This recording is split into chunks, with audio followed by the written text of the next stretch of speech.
Here is a pattern that shows up in almost every business that has started using ChatGPT. Someone discovers it.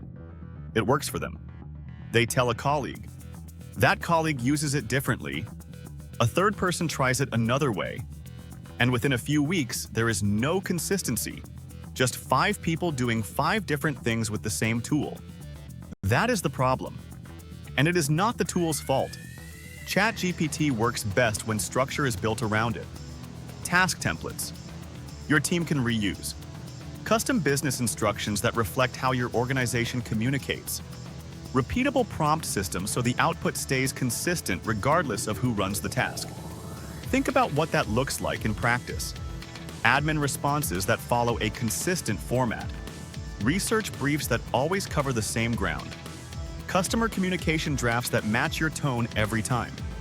These are not complicated automations. They are structured workflows. And when your staff are trained to follow them, the tool starts behaving like a real business system, not a personal assistant everyone uses their own way.